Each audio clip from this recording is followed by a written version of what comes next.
विप्रो के quarter one results थोड़ी देर पहले आउट हो चुके हैं और बिल्कुल सारे लोग चौंक चुके हैं कि यार ये रिजल्ट्स इस तरह के कैसे आ सकते हैं, इस तरह के कैसे, मतलब कि इतने डिक्लाइन कैसे हो सकते हैं। और डिक्लाइन भी होते हैं तो यार इतने बार इतना इतना डिक्लाइन क्यों होता है यार, हर बार कुछ तो इम्प्रूवमेंट करो। तो किस तरह के रिजल्ट्स आए हैं एग्जैक्टली उसके लिए हम प्रेजेंटेशन चेक करेंगे। और यहाँ पर हम देखते हैं कि जो टोटल इनकम आई है जो कंपनी की वो है 226,935, और ठीक पिछली तिमाही में जो है ये जो इनकम थी टोटल वो 228,612 थी। तो ठीक 3 महीने पहले इतनी थी और 3 महीने के बाद और कम हो गई है, मतलब कि 0.7% का डिक्लाइन। और पिछले साल के सेम क्वार्टर में देखो आप 234,712 थी, और इस बारी उसमें भी गिरावट दर्ज करी है। कितने परसेंट की गिरावट है? 3.3% का डिक्लाइन है यहाँ पर। तो मतलब इतनी ज़्यादा गिरावट, लगातार गिरावट, एक गिरावट थमने का नाम नहीं ले रही है। ये मतलब कहाँ पे जाके रुकेगी? और अगर हम इसी चीज़ को कांस्टेंट करेंसी में चेक करें, मतलब ये तो रुपये में है, लेकिन अगर कांस्टेंट करेंसी जो कि इनका डॉलर्स होगी वो उसमें हम चेक करें तो कांस्टेंट करेंसी में 1% का तो क्वार्टर ऑन क्वार्टर, यानी कि ठीक पिछली जो तिमाही है 3 महीने पहले उसमें 1% की गिरावट है। और जो constant currency year on year की है उसमें 4.9, करीब 5% की गिरावट। मतलब ये जो 3.3% दिख रहा है ये एक्चुअल पिक्चर नहीं है, एक्चुअल पिक्चर तो ये है जो कि करीब 5% की कांस्टेंट करेंसी, मतलब डॉलर टर्म्स में भी वो लोग मार खा रहे हैं। और यहीं पर हम देखें ईपीएस का इंतज़ार जो है, इस चीज़ को देखने के लिए हर इन्वेस्टर जो है तरस रहा होता है कि यार ईपीएस किस तरह का आया होगा। उसका रीज़न ये होता है कि जो शेयर प्राइस होता है उसका एक बहुत ही इम्पॉर्टेंट कंपोनेंट होता है ईपीएस, क्योंकि शेयर प्राइस का फॉर्मूला होता है पीई इंटू ईपीएस।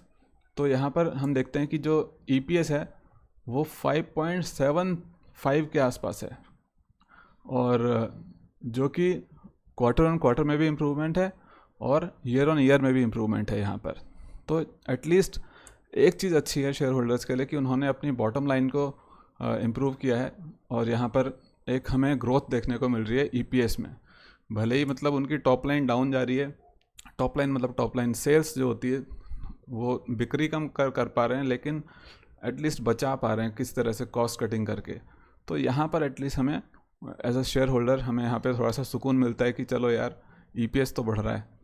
तो ये चीज़ हो सकता है कि जो शेयर प्राइस है उसको उतना ज़्यादा क्रैश होने से बचा ले। हालांकि जो रेवेन्यू जो है, जो सेल्स इंजन जो होता है, जो जो जो एक इंजन होता है जो कि पूरी गाड़ी को ले करके भागता है, वो ही जो है एक तरह से डिक्लाइन में है, तो जो कि अच्छी बात नहीं है। यहाँ पर अगर हम देखें एम्प्लॉय काउंट की भी, सेल्स एंड प्रॉफिट्स तो हो रहा है कंपनी को जितना भी हो रहा है, चलो डिक्लाइन में ही आ रहा है, लेकिन एम्प्लॉय काउंट कैसा है? एम्प्लॉयज़ जो है वहाँ पर टिक पा रहे हैं कि नहीं टिक पा रहे हैं, उनको निकाला जा रहा है कि क्या हो रहा है। तो हम यहाँ पर देखते हैं कि क्वार्टर वन में जो अभी फ़िलहाल एम्प्लॉयज़ जो है इनके 234,391 थे यहाँ पर, और ठीक पिछली तिमाही में यानी कि 3 महीने पहले ये थोड़े से कम थे, तो इस बार इन्होंने थोड़े से बढ़ाए हैं यहाँ पर, जो कि एक ठीक ठाक सी बात है कि थोड़े एम्प्लॉयज़ तो बढ़े हैं कम से कम। लेकिन एक पूरी पिक्चर अगर हम देखें तो पिछले कई कई क्वार्टर से जो ये एम्प्लॉई हेडकाउंट था वो लगातार डिक्लाइन में था। अगर आप देखें कि पिछले बार क्वार्टर वन में 249,758 थे, और उसके बाद लगातार देखो ना किस तरह का डिक्लाइन आ रहा है यहाँ पर। फिर 244,707 हो गए, फिर 240,234 हो गए। तो मतलब लगातार इस तरह का डिक्लाइन जो है एक अच्छा सिग्नल नहीं है। और यहीं पर अगर हम, ये तो टोटल एम्प्लॉयज़ हो गए, लेकिन वहाँ पर हम देखते हैं कि जो सेल्स का स्टाफ है जो कि सेल लेकर के आएगा, नया पैसा लेकर के आएगा, उसके क्या हालात हैं? उसके भी हालात बहुत ही बदतर हैं। यहाँ पर देखो जो क्वार्टर वन पिछले साल का जो क्वार्टर वन था उसमें 16,942 थे सेल्स और सपोर्ट के स्टाफ। उसके बाद फिर डिक्लाइन आया, और उसके बाद फिर डिक्लाइन आया, उसके बाद और इस बार फिर डिक्लाइन आया। जो पिछला तिमाही जो थी इसके पहले वाली, उसमें फिर डिक्लाइन आया, और अभी का जो क्वार्टर निकला है क्वार्टर वन, उसमें और डिक्लाइन आया, यानी कि सेल्स का स्टाफ निकाला जा रहा है।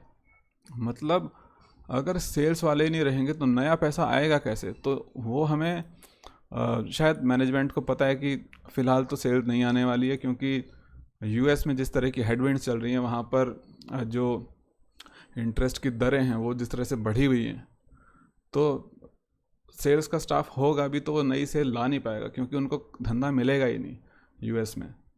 तो जैसे ही मेरे को लगता है यूएस में जैसे ही ये हेडविंड थोड़ा सा थमने का नाम लेगी, तो ये वापस से सेल्स सपोर्ट की जो सेल्स एंड सपोर्ट स्टाफ की जो हायरिंग है, एक बार फिर से ये इस तरह की कंपनियां जो विप्रो, टीसीएस, इन्फोसिस, ये सब एक बार फिर से अपने सेल्स को हायर करने लग जाएंगी। लेकिन फ़िलहाल लगता नहीं है कि इतने आराम से, इतने आसानी से ये जो समस्या है नया धंधा लाने की, वो थमेगी। और यहाँ पर अगर हम ग्रोथ मैट्रिक्स देखें तो आईटी सर्विसेज में देखिए कितना बुरा हाल चल रहा है। जो इनकी आईटी सर्विसेज हैं लगातार यहाँ पे माइनस में ही चल रहा है। यहाँ पर तो हिसाब किताब पूरा ये सारा कांस्टेंट करेंसी का है यहाँ पर। और वहीं पर अगर हम सेक्टर मिक्स देखें तो बैंकिंग एंड फाइनेंशियल सर्विसेज सबसे ज़्यादा पैसा आ रहा है इनके पास, 34% आ रहा है, कंज्यूमर में 19% आ रहा है।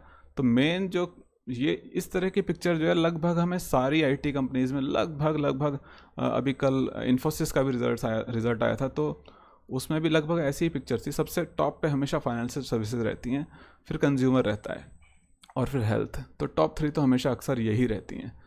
तो ये पिक्चर तो ठीक ठाक है जो जैसी होनी चाहिए। वहीं अगर हम इनके स्टॉक प्राइस पे नज़र डालें तो ये डेली चार्ट में हम देख सकते हैं कि यहाँ पर प्राइस ने बड़ा तेज़ बूस्ट दिया है। यहाँ पर मतलब पिछले 2 महीने के अंदर यहाँ पर प्राइस जो है करीब 425 रुपये से 580 के आसपास पहुँच गया।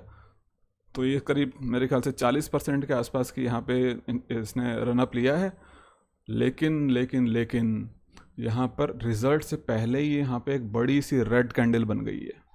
और ये जो बड़ी सी रेड कैंडल है, ये एक अच्छा इंडिकेशन नहीं है। और अगर ये यहाँ पर ये जो ग्रीन कलर का जो मूविंग एवरेज का जो ये लाइन जा रही है, अगर इस पे सपोर्ट लेता है प्राइस तो ठीक है, नहीं तो मेरे को लगता नहीं कि ये प्राइस यहाँ पर फ़िलहाल सपोर्ट लेने वाला है जिस तरह के रिजल्ट्स आए हैं। लेकिन कुछ कहा नहीं जा सकता, स्टॉक मार्केट है, कुछ भी हो सकता है। एक तरह से पॉजिटिविटी भी चल रही है आईटी सेक्टर में, एटलीस्ट उसके अर्ली साइंस तो नज़र आ रहे हैं। जितने भी आईटी कंपनीज़ हैं वो फटाफट से मूव करने लग गई हैं ऊपर की तरफ को। अगर इन्फोसिस को ही देख लो, टीसीएस को देख लो, आज इन्फोसिस में तेज़ी थी, आज टीसीएस में भी तेज़ी थी। लेकिन विप्रो ने यहाँ पर आज एक स्पॉइलर बन के आया, विप्रो यहाँ पे मूड ख़राब किया विप्रो ने। लेकिन देखते हैं कि ये गिरावट यहाँ पर और आगे इंटेंसिफाई होती है या फिर ये यहाँ पर थम जाएगी।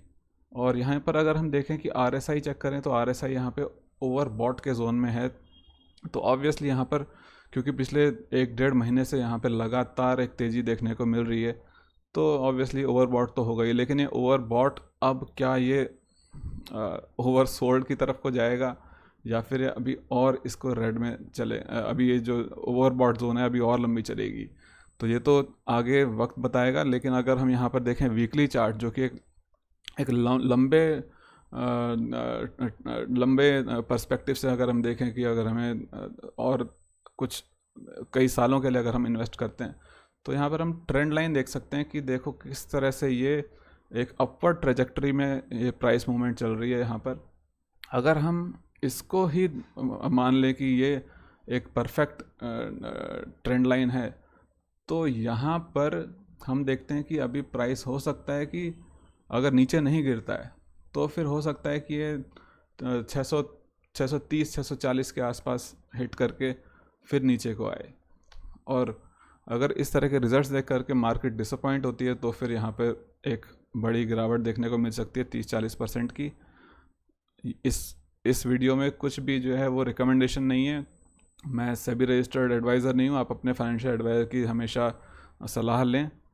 तो आज की वीडियो सिर्फ इतनी। वीडियो कैसी लगी मुझे बताएं, वीडियो को लाइक करें, चैनल को सब्सक्राइब करें। Thank you.